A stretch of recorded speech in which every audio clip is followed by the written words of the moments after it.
Hello mga kumarites, ayan, for today's vlog, samahan nyo kami, pupunta kami ng bayan ngayon. Kasama ko nga pala si Mudra ngayon at saka si Kurt kasi bala ko nang ambilhan si Kurt ng kanyang pang Christmas party. Sa mga susunod na araw kasi mga kumarites, naku, dire-diretso na naman ang pasok natin. Imbis nga na mag-SM kami, dito naman kami pupunta sa Ultimart. Oh, wag nyo nang pansinin yung damit ko, alam ko maganda yan, kaya favorite ko nga ang isuot eh. Dito kasi mga kumarites sa Ultimart, naandito na rin yung mga branded na damit. Pero bihira talaga akong pumunta dito mga kumarites. Parang ngayon na nga lang kami ulit napagawi dito at ngayon nga nakita ko nga dyan sa gitna may nagtitinda na rin ng mga damit. Syempre naandito na rin yung mga favorite brand natin ng mga damit. Kung mapapansin nyo, halo-halo na nga din yung mga damit dito. May tribal, may jug. Kumpara sa SM na talagang isang shop lang talaga siya ng tribal, ganon. Dito naman sa isang shop, yung ibang brand naandito na. Para sa akin, mas maganda dito kasi kumpara sa tribal mga kumarites, doon wala masyadong design. At saka super mahal pa, dito naka-sale. Diba kita nyo yan, tribal sale, 50%. Original mga kumarites yung mga damit nila dito ha, hindi yan fake. At syempre tinanong ko na nga yung aking anak kung ano ba yung gusto niya, kung ano bang gusto niyang kulay sa damit. At yun nga, ang gusto daw niya kulay white at ang gusto ng batang ito oversize. Ang size lang talaga niya mga kumarites large ha, pero ang gusto niya XL. Ito naman batang ito hindi mahirap bilhan ng damit. Kasi pag ipinakita mo sa kanya, sasabihin niya ayan na lang. Ang bilis kausap mga kumarites. Basta kung ano yung makita niya at sinabi ko, sasabihin niyan ayan na. Sasabihin lang niya kung anong gustong kulay. Kita niyo dito may buy one take one pa, yung isa pants at yung isa naman ay short. Syempre lahat ng shop na yan pupuntahan natin. Sa totoo lang natutuwa talaga ako sa mga presyuhan mga kumarites kumpara talaga sa SM. Ang presyuhan kasi mga kumarites sa SM minsan 700 pataas. Lalo na sa mga ganitong pants mga kumarites hindi talaga siya bababa ng 1,000. Jogger pants nga yun napili namin at nung unang kita nga namin ayun na daw o diba ang bilis kausap talaga. RRJ nga pala mga kumarites yung napiling jogger pants nung aking anak.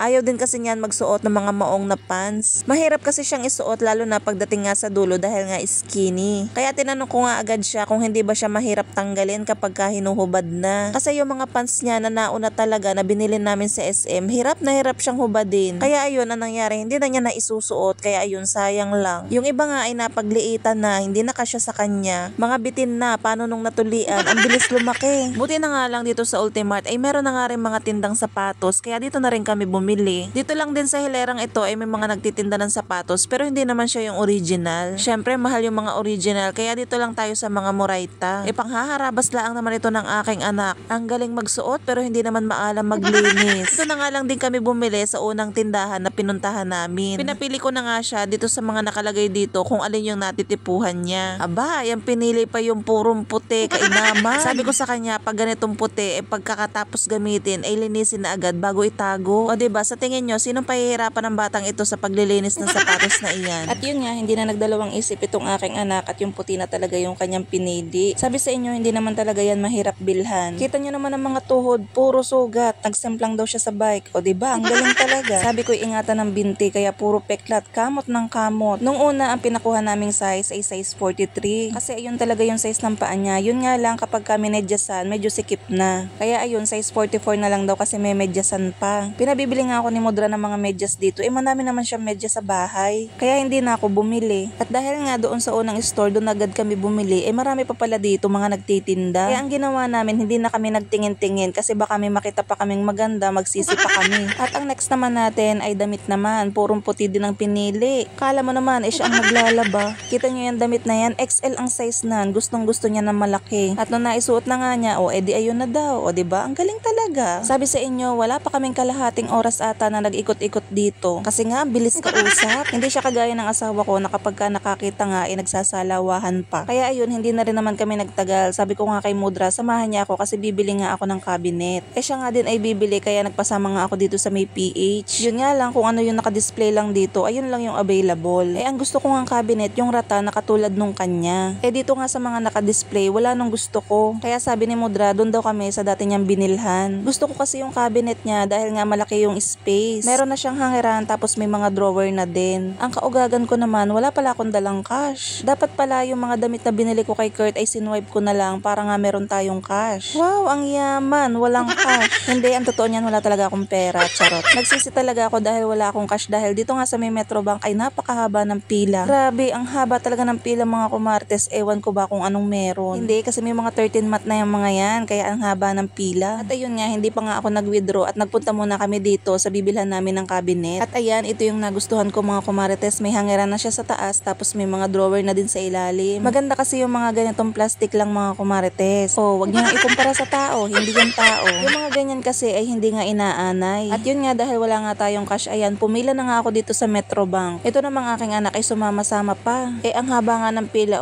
di nainip ang person. At yun nga, sabi ko nga kay kuya, magwi-withdraw lang ako. Kaya ayun ang ginawa ni kuya, maglalabas na siya sa kanilang bodega nung napili ko ang cabinet. At dahil sobrang haba nga dito sa Metrobank, nagtry nga ako dito sa may gilid sa may China Bank. Iniwan ko nga muna si Kurt doon sa may pila sa Metrobank para hindi nga kami maagawan. Panay chat ang person, nandito lang naman ako sa gilid, ang tagal ko daw. Dahil kakaunti nga yung pila sa China Bank, ayun, naka-withdraw agad ako. Tamang-tama naman, pagbalik ko nga dito, nailabas na ni kuya yung cabinet na gusto ko. Kaya ayan, for the check muna tayo para masigurado natin kung walang sira. Dati talaga, ang bala ko, kumuha na lang ako ng hulugan. Dahil nga, wala tayong pang-cash noon. Dahil nga, gusto ko naman na may masabi ang ating 13-month, kaya sabi ko, ikakash ko na lang para hindi na ako magkautang. Sabi nga namin kay kuya, babalikan na lang namin dahil nagpunta pa kami dito sa loob ng palengke. Dahil itong aking anak nagpapabili ng ganitong panyo. Sa Orange App pa nga niya ako pinapa-order, sabi ko dito na lang sa palengke. 3 pa nga yung pinili, akala mo naman napakamura, 45 naman ang isa. Pero sabi ni ate dahil 3 nga, ginawa na lang niyang 40 pesos. At pagkatapos nga nun, dito naman kami dumiretso sa night market. Mga ganitong oras nga, marami na nga nagtitinda dito sa night market. Ang hinahanap nga namin ngayon ay yung corn dog. Dahil nung nakaraang nag-video ako na kumakain ako ng corn dog, wala siya, nandun siya sa aking biyanan.